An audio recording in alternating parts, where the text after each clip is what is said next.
Spanky? Well, I never used to see those. I never liked children in the theater because the mothers were there making, such pests. And I didn't really appreciate those kids. And years later, when I saw it, I realized how talented they were. Incredibly talented, and they were so charming and lovable.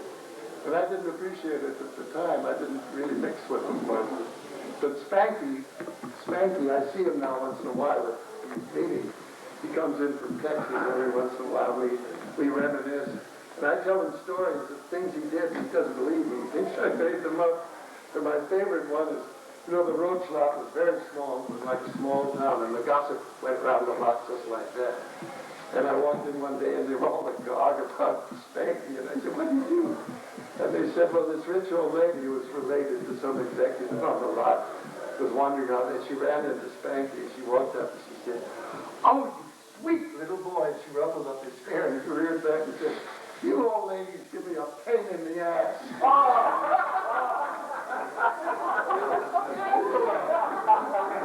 He doesn't believe it. I made another picture. Very Lonesome Pine. Did any of you see that movie or remember? Yeah. Well, do you remember that the guy who ran the steam shovel was a buddy of his, and he always had him in the steam shovel. And I, of course, we heavies decided we don't want the progress of the steam shovel, the roads they're building and so on. So I laid some dynamite under it and blow up the steam shovel, not knowing he did it. I suppose the character I played, I couldn't have cared less anyway. Anyway, so that's the thing. Spanky, it was snowing quite heavily there, and one day he saw his teachers. They had a teacher, and she was a very broad-beamed, rather mean-looking lady, and he hated her guts. He came to me, and he has tiny little fat hands, and he said, would you make me a snowball and put a big rock in it? And I said, what are you going to do? He said, nothing, I just want a big hard snowball with a rock in it. And her car came up, and she always, what she knew, she always opened the door and she backed out. You let her have it the whole time. He doesn't believe that he did it. I was there. What role did you play in movies, To Be or Not To Be? To be or not to be, I played the Gestapo guy who chases the effeminate wardrobe man. We're going to arrest all the homosexuals. Oh, yeah. And I chase them in, and then I find that they're trying to cover up for him, so I get mad and I close the deal. Yeah, that's what I'm doing. Yeah. The thing what I hear you do, you're fine, I imagine, with accents. Have you done, I imagine, English accents, German accents? Well, German, French, Spanish, yeah. English, I'm not very good. So you were the early Charles Bronson. As a matter of fact, I made more money on To Be or Not To Be by coaching Charles Gurley. He couldn't do a German accent, and he hired me to coach him for that. That low Dutch comic accent that he used. He was so darling. After I thought he was good, quite a few days of coaching. And they're paying me very well.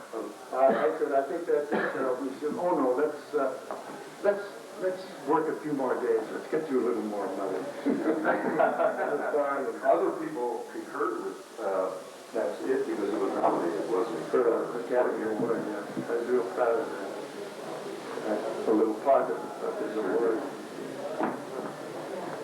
Okay, we're going to take a break now. If you'd like to get an autograph, we've got some things here if you didn't bring your news, but I've got, as Henry appeared in the Fu Manchu serial, we have an episode coming out. But why don't we just go down to the table and sign autographs?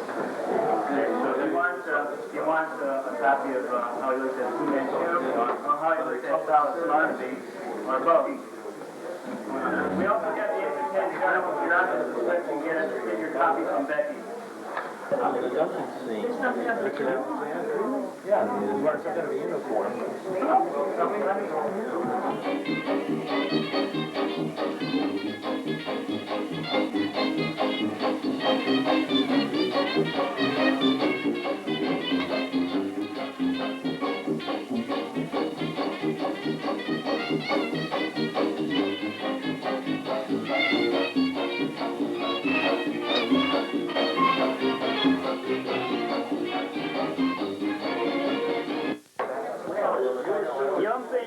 Laurel and Hardy.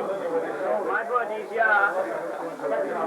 They make me laugh. Ho, ho, ho. For the ha, ha, ha. Laurel and Hardy Schnitzel. Now you all have to and for those of you who never went to kindergarten or never went to a German beer hall where they play this game, I will explain to you how we play the game. Are you all listening? Verstehen Sie? Oh, eine Landsmann. I'm a Landsmann. Now, first of all, I ask the questions, and you give the answers, like this. I say, is das nicht eine Schnitzelbank? And you say, ja, das ist eine Schnitzelbank. Ist das nicht ein Kurz und Lang? Ja, das ist ein Kurz und Lang. And then we'll repeat, Kurz und Lang, Kurz und Lang, Schnitzelbank. Then we sing the chorus. And it is, the tune is the same as what is it? Twinkle, twinkle, little star. Twinkle, twinkle, little star. It's the same tune at all, only in German. I do schöne, I do schöne, I do schöne, it's so proud. Good. Are you ready? Ja! Ist das Schnitzelbank? Ja, das ist ein Schnitzelbank. Ist das nicht ein Kurz und Lang? Ja, das ist ein Kurz und Lang. Kurz und Lang. Schnitzelbank. Schöne, Ein Schnitzelbank. ist das nicht ein dicker Dummkopf? Das ist ein dummer Dummkopf. Ja, das ist ein super Dummkopf. Dummer Dummkopf. Der Dummkopf. Schnitzelbank.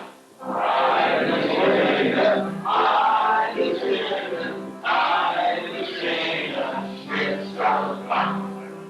Das ist ein Bösewicht. Ja, das ist ein Bösewicht. Ist das nicht ein Kaudewicht? Ja, das ist ein Kaudewicht. Ist das nicht ein Charlie Hall? Ja, das ist ein Charlie Hall. Ist das nicht ein Fußballer? Ja, das ist ein Fußball. Fußball, Charlie Hall. Angedrückt, ausgedrückt, Schnitzelbank. Ein schönen, Schnitzelbank. Ist das nicht ein Rosentonig? Ja, das ist ein Rosentonig. Ist das nicht ein Marathoni? Ja, das Ist das nicht ein Jimmy Finn? Ja, das ist ein Jimmy Finn. Ist das nicht ein Unsinn? Ja, das ist ein Unsinn. Unsinn, Jimmy Finn. Marathoni, Laurel, Johnny, Fußball, Charlie Hall, Charlie Blick, Flaschenblick, Dorfdummer, Dingelblumer, Fürstenland, Schnitzelbank. Eine schöne, Schnitzelbank. Ist das nicht ein Herr Rutsch? Ja, das ist ein Hauer. Ist das nicht ein Modenkopf? Ja, das ist ein Modenkopf.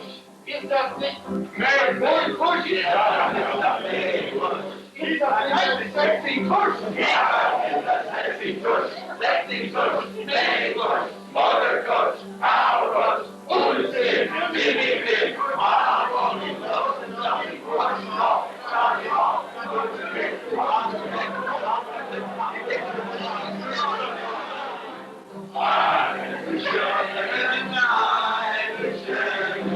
eine schöne Schnitzelbank.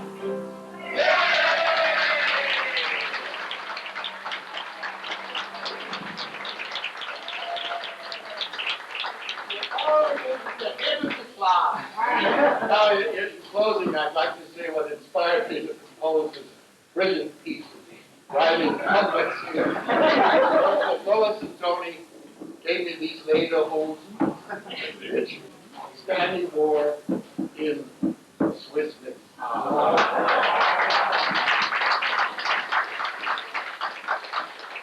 If you're wondering why this big tub of lard can get it,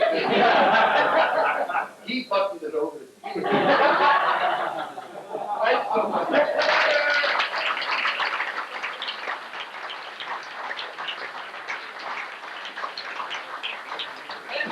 Henry, come out here. Henry, have one. Where are you? Henry, come out here. Henry. Hey, you, right there.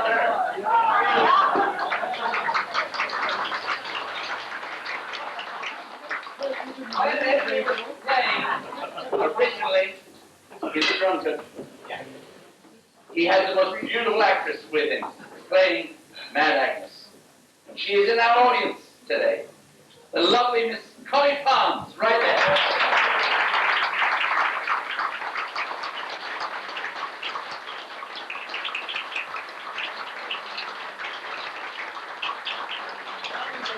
I'm telling you that she is 91 years old.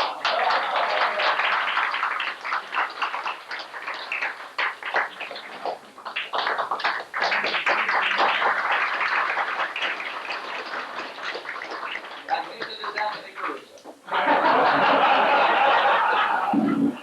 I should look as good. Ladies and gentlemen, thank you for staying. Thank you for enjoying and joining in, because that's what the drunkard is all about. And that's what the early acts were all about when we were doing it. And this man here, who is my Harlequin in the Masters, which is the finest thing I've ever joined in my life, is Mr. Anthony Caruso. I think he deserves an applause.